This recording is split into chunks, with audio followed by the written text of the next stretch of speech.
اعوذ باللہ من الشیطان اللعین الرجیم بسم اللہ الرحمن الرحیم۔ ناظرین محترم، چند دنوں کے بعد انشاءاللہ ماہ مبارک رمضان آ رہا ہے۔ آج ماہ مبارک رمضان کی کیا اہمیت و فضیلت ہے، خطبہ شعبانیہ کی روشنی میں آپ ناظرین کی خدمت میں بیان کروں گا۔ خطبہ شعبانیہ وہ خطبہ ہے جس کو امام رضا علیہ السلام نے اپنے آبا و اجداد کے سلسلہ سند سے امیر المؤمنین علی بن ابی طالب علیہ السلام سے نقل فرمایا ہے، اور امیر المؤمنین علی علیہ السلام نے پیغمبر اکرم صلی اللہ علیہ وآلہ وسلم کے اس خطبے کو نقل فرمایا ہے۔ جب ماہ شعبان کے آخری ہفتے میں آخری جمعے میں لوگوں کو خطبہ دیتے ہوئے ماہ مبارک رمضان کے حوالے سے ارشاد فرمایا ہے، اور اس خطبے کی چند خصوصیات ہے۔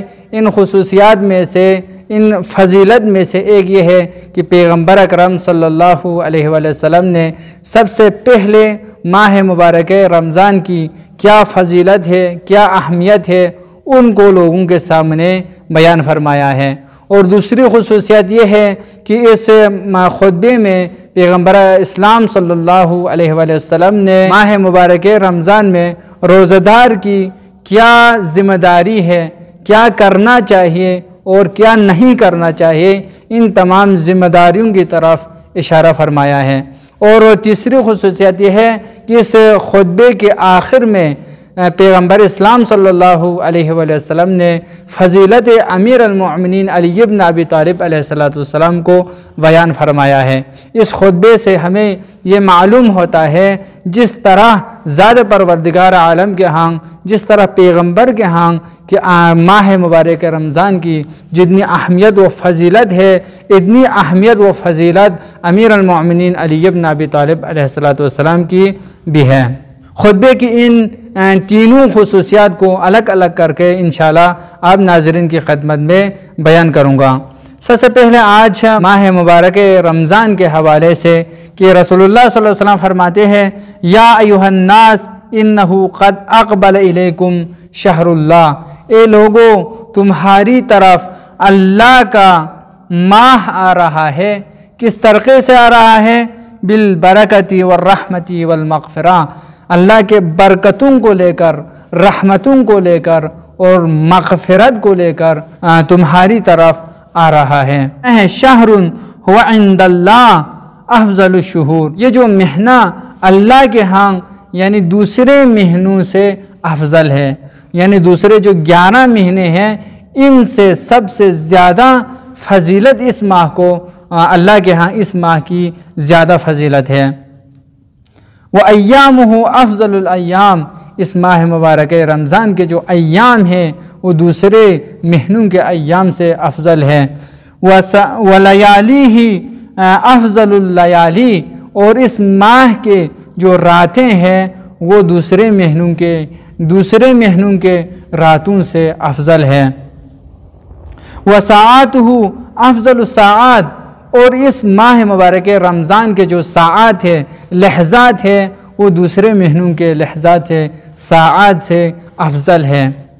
آگے فرماتے ہیں هو شہر دعیتم فیہ الی ضیافۃ اللہ، یہ وہ مہینہ ہے جس میں تمہیں اللہ کی ضیافت کی طرف، اللہ کی مہمانی کی طرف تمہیں دعوت دی گئی ہے۔ اللہ کی مہمانی کے لیے تم جا رہے ہو، تم مہمان ہو اور اللہ میزبان ہیں، اللہ کی مہمانی کی طرف تمہیں دعوت دی گئی ہے۔ وَجُعِلْتُمْ فِيهِ مِنْ أَهْلِ كَرَامَةِ اللَّهِ، اس ماہ میں تمہیں قرار دیا گیا ہے۔ کیا قرار دیا ہے؟ اہل کرامت اللہ، کرامت الہی کا اہل قرار دیا ہے، اہل کرامت قرار دیا ہے۔ وَأَنفَاسُكُمْ فِيهِ تَسْبِيحٌ، اس ماہ میں تم جو سانسیں لیتے ہو، سانس لینا تسبیح قرار دیا ہے۔ اور وَنَوْمُكُمْ فِيهِ عِبَادَةٌ، اس میں تم سوتے ہو آرام سے، یہ جو سونا تمہارا عبادت قرار دیا ہے۔ اور اس ماہ میں جو اعمال تم انجام دیتے ہو یہ اعمال قبول شدہ ہے، قبول ہے اللہ کے ہاں۔ جو بھی اعمال، جو بھی کار خیر تم انجام دیتے ہو کسی بھی طریقے سے کرے وہ اعمال قبول ہے۔ اور جو دعائیں کرتے ہیں وَدُعَاؤُكُمْ فِيهِ مُسْتَجَابٌ، اور جو دعا تم کرتے ہو تمہاری دعائیں قبول ہے، اللہ مستجاب کرتا ہے، دعاؤں کو قبول فرماتا ہے۔ یعنی آپ کے لیے اس ماہ میں کسی اور کے لیے، کہ اکثر لوگ کہتے ہیں کہ آغا صاحب یہ مشکلات ہے، یہ پریشانی ہے، دعا کریں۔ اس ماہ میں تم کسی اور کی طرف جانے کی ضرورت نہیں ہے، کسی اور سے دعا کروانے کی ضرورت نہیں ہے، بلکہ تم خود دعا کرو، تم خود گریہ کرو، تم خود اللہ کے محضر میں حاضری دے دو اور دے کر اللہ سے دعا کرے، تمہاری دعاؤں کو اللہ قبول فرمائے گا۔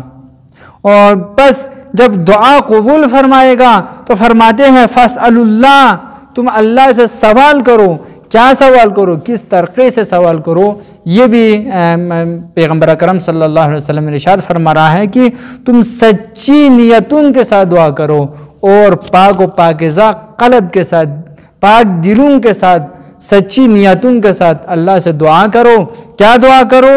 کہ اس ماہ مبارک رمضان میں روزہ رکھنے اور قرآن مجید کی تلاوت کرنے کی توفیق عنایت کرے، اس کے لیے دعا کرے۔ اس میں جو ماہ مبارک میں روزہ رکھنا اور روزہ رہنے کی جو توفیق ہونا یہ معمولی نہیں ہے، اور اس ماہ مبارک رمضان میں قرآن مجید کی تلاوت کرنا یہ معمولی نہیں ہے، اس کے لیے اللہ سے دعا کرنے کی ضرورت ہے۔ اور اس ماہ مبارک رمضان میں جو تلاوت کرتے ہیں، ایک آیت کی تلاوت کرنا دوسرے مہینوں میں پورے قرآن کو ختم کرنے کا ثواب ذات پروردگار عالم عنایت فرماتا ہے۔ یہ ہے ماہ مبارک رمضان کی فضیلت خطبہ شعبانیہ کی روشنی میں۔ اللہم صلی علی محمد و آل محمد، والسلام ورحمۃ اللہ وبرکاتہ۔